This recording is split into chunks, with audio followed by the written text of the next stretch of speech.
बिहार में पिछले कई दिनों से पक रही सियासी खिचड़ी के अब दही चूड़ा भोज के साथ और भी मजेदार बनने की संभावनाएं हैं। कहा तो ये भी जा रहा है कि बिहार के मशहूर दही चूड़ा भोजन के साथ ही बिहार में मची सियासी उथल पुथल शांत भी हो जाएगी, क्योंकि बिहार का दही चूड़ा भोज काफी फेमस रहा है और हर ओर इसका इंतजार रहता है। हर किसी को इसका इंतजार रहता है। अब नीतीश कुमार के पलटी मारने और लालू नीतीश के फिर से एक होने की चर्चाओं के बीच लोक जनशक्ति पार्टी के मुखिया और पूर्व केंद्रीय मंत्री रहे पशुपति पारस बिहार में एक बड़ा खेला करने जा रहे हैं। दरअसल खरमास के बाद जो सियासी खेला का डर बीजेपी को सता रहा था, पशुपति पारस वही खेला अपने दही चूड़ा भोज कार्यक्रम में करने जा रहे हैं, जिसमें वो बीजेपी से अपने अपमान का बदला भी ले लेंगे और बिहार विधानसभा चुनाव का बिगुल भी फूंक देंगे। दरअसल लोजपा प्रमुख पशुपति पारस 15 जनवरी को अपने घर पर दही चूड़ा भोज का कार्यक्रम आयोजित करने जा रहे हैं। इस दही चूड़ा कार्यक्रम में ही बड़ा खेला होने की उम्मीद है, क्योंकि जो जानकारी निकलकर सामने आ रही है उसके मुताबिक पशुपति पारस ने अपने इस दही चूड़ा भोज में लालू प्रसाद यादव और नीतीश कुमार दोनों को ही आमंत्रित किया है। यानी खरमास के बाद होने वाले बिहार के सियासी खेला की स्क्रिप्ट 15 जनवरी को ही लिखनी शुरू हो जाएगी और इसके प्रमुख लेखक होंगे पशुपति पारस। उम्मीद है कि इस दही चूड़ा कार्यक्रम में पशुपति पारस नीतीश और लालू के बीच वो महागठबंधन करा देंगे, जिसके बाद बिहार में एक नया सियासी अध्याय लिखा जाएगा और बीजेपी के बिहार में अपना मुख्यमंत्री बनने का ख्वाब भी अधूरा ही रह जाएगा। देखिए, खबरें भी निकलकर सामने आने लगी है। खबर है कि दही चूड़ा भोज में लालू और नीतीश दोनों को निमंत्रण। आखिर बिहार के ये नेताजी चाहते क्या हैं? आगे एक और खबर है, देखिए लिखा है पारस के घर दही चूड़ा का प्रोग्राम, नीतीश और लालू को मिलेगा आमंत्रण, फिर खेला होगा। तो ये खबरें हैं और इस तरह की खबरें कई सारी आपको देखने को मिल जाएंगी, जिसमें ये कहा जा रहा है कि जो आयोजन हो रहा है वो क्या फिर से खेला होने के लिए किया जा रहा है और आखिरकार वो पशुपति पारस चाहते क्या है। तो 15 जनवरी को पशुपति पारस के आवास पर होने वाले दही चूड़ा कार्यक्रम के लिए लालू यादव और नीतीश समेत कई राजनीतिक दलों के नेताओं को आमंत्रित किया गया है। देखने में भले ही ये कार्यक्रम एक सामाजिक कार्यक्रम लगता हो, लेकिन इसके राजनीतिक मायने भी काफी हैं, क्योंकि जाहिर है कि पशुपति पारस इन दिनों काफी दुविधा की स्थिति में है और वो भाजपा पर उनको अपमानित करने का भी आरोप लगा चुके हैं। ऐसे में पशुपति पारस इस दही चूड़ा कार्यक्रम के जरिए लालू नीतीश को तो एक करना ही चाहेंगे, साथ ही इस कार्यक्रम के जरिए वो बीजेपी से भी अपने अपमान का बदला लेना चाहेंगे। यही कारण है कि इस दही चूड़ा कार्यक्रम पर सबकी निगाहें टिकी हुई हैं, क्योंकि इसमें बड़े स्तर पर राजनीतिक चर्चाएं होने की संभावना है। उम्मीद है कि इस भोज के जरिए बिहार में एक नया सियासी समीकरण देखने को मिल सकता है, क्योंकि जिस तरह की चर्चाएं बिहार के सियासी गलियारों में घूम रही हैं, उन चर्चाओं के बीच ये दही चूड़ा कार्यक्रम होना और इसमें लालू नीतीश दोनों का आमंत्रण होना अपने आप में एक बड़ा सियासी इशारा है।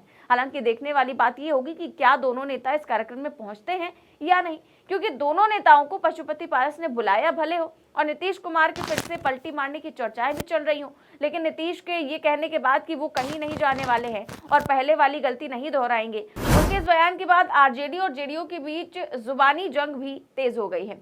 एक और जहां तेजस्वी यादव नीतीश कुमार के निर्णय लेने की क्षमताओं पर सवाल उठा रहे हैं और उनका कंट्रोल दिल्ली में होने की बात बता रहे हैं, तो वहीं दूसरी ओर जेडीयू की ओर से भी आरजेडी और लालू परिवार पर लगातार हमला बोला जा रहा है। हालांकि जितना जितना मकर संक्रांति का दिन करीब आता जा रहा है, बिहार में सियासी हलचल तेज होती जा रही है, क्योंकि मकर संक्रांति के मौके पर ही बिहार में दही चूड़ा भोज के कार्यक्रम होते हैं।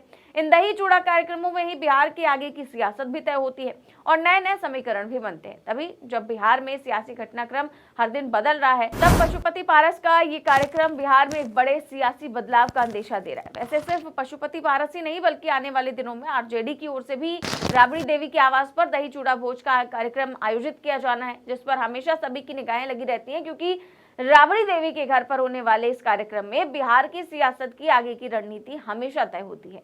इस बार भी राबड़ी देवी के घर ये कार्यक्रम होना है। हालांकि अभी तक इसकी फाइनल डेट नहीं आई है, लेकिन देखना यह है कि इस कार्यक्रम में क्या नीतीश कुमार को आमंत्रित किया जाता है या फिर नहीं, और एनडीए के खेमे के नेता राबड़ी देवी के घर होने वाले दही चूड़ा भोज में शिरकत करेंगे या फिर नहीं। बिहार में होने वाले इन दही चूड़ा कार्यक्रमों और इनमें बनने वाली सियासी रणनीति से बीजेपी भी काफी दबाव में है।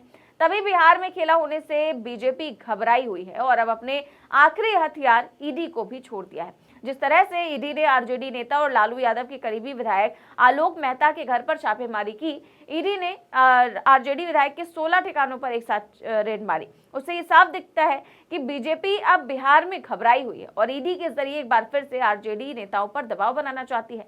बता दें कि आलोक मेहता की गिनती आरजेडी के कद्दावर नेताओं में होती है। वो लालू यादव के बेहद करीबी नेताओं में गिने जाते हैं। उनके पिता तुलसी प्रसाद मेहता भी लालू सरकार में मंत्री रह चुके हैं। बिहार में जब जब भी महागठबंधन की सरकार बनी है तब तब आलोक मेहता मंत्री बने हैं। इसके अलावा वो पार्टी में भी कई अहम पदों को संभाल चुके हैं। आलोक मेहता की गिनती राज्य के मंझे हुए राजनीतिक के रूप में होती है। ऐसे में ईडी की इस छापेमारी को अब सियासी दृष्टिकोण से जोड़कर देखा जा रहा है, क्योंकि ये छापेमारी ऐसे वक्त में हुई है जब बिहार में सियासी उथल पुथल मची हुई है और इस बात की चर्चाएं जोरों पर चल रही है कि बिहार में खरमास के बाद कोई बड़ा सियासी खेला हो सकता है। संभावनाएं तो ये भी चल रही हैं कि 18 जनवरी को आरजेडी की जो बड़ी बैठक होनी है उसमें भी आगे की रणनीति को लेकर तस्वीर साफ हो जाएगी। साथ ही इसी दिन कांग्रेस नेता राहुल गांधी भी पटना पहुंच रहे हैं, जिसको लेकर कयास लगाया जा रहा है कि राहुल गांधी अपने इस दौरे के दौरान लालू तेजस्वी से भी मुलाकात कर सकते हैं।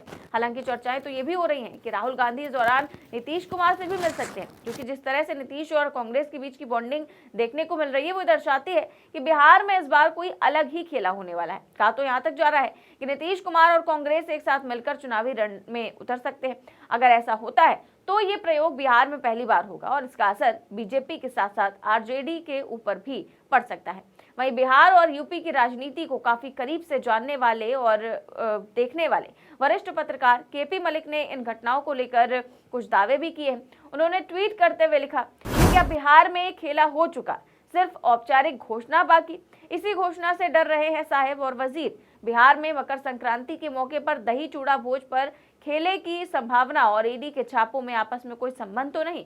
पशुपति पारस के आवास पर होने वाले इस भोज का लालू नीतीश को भी आमंत्रण मिलने की खबरें हैं। आरजेडी नेता और पूर्व मंत्री आलोक मेहता के ठिकानों पर ईडी ने छापेमारी एक विशेष समय पर हुई लगती है, क्योंकि आलोक मेहता के लालू नीतीश के बीच पुल बनने की खबरें आ रही थी। तो क्या उसी पुल को तोड़ने के लिए ईडी नामक बम का प्रयोग किया गया? क्या अब ईडी डराने का हथियार बन चुका है? क्योंकि जो डर जाए वो शिंदे और अजीत पवार, और जो ना डरे वो संजय राउत और हेमंत सोरेन। तो इस तरीके के कई सारे कयास और कई सारे सवाल उठाए हैं वरिष्ठ पत्रकार केपी मलिक ने। फिलहाल ये सब कयास हैं, लेकिन निगाहें पूरी तरह से पशुपति पारस के आवास पर होने वाले दही चूड़ा कार्यक्रम में लगी हुई हैं, जिसमें बिहार के आगे की रणनीति का पता चलने की उम्मीद है। और अगर इस कार्यक्रम में लालू और नीतीश कुमार दोनों नेता पहुंचते हैं या फिर नीतीश और तेजस्वी दिखाई देते हैं, तो ये मानकर चलिए कि बिहार में सियासी खिचड़ी अब पककर तैयार है, जिसका खुलासा राबड़ी देवी के यहाँ होने वाली दही चूड़ा कार्यक्रम में या फिर 18 जनवरी को राहुल गांधी के दौरे के बाद हो सकता है। फिलहाल निगाहें इसी बात पर लगी हुई हैं कि पशुपति पारस के दही चूड़ा कार्यक्रम से एक बड़ी तस्वीर निकलकर सामने आएगी, जो बिहार का आगे का भविष्य भी तय करेगी। तो इस खबर में बस इतना ही। देश और दुनिया की तमाम बड़ी खबर जानने के लिए देखते रहिए 4PM न्यूज नेटवर्क। नमस्कार।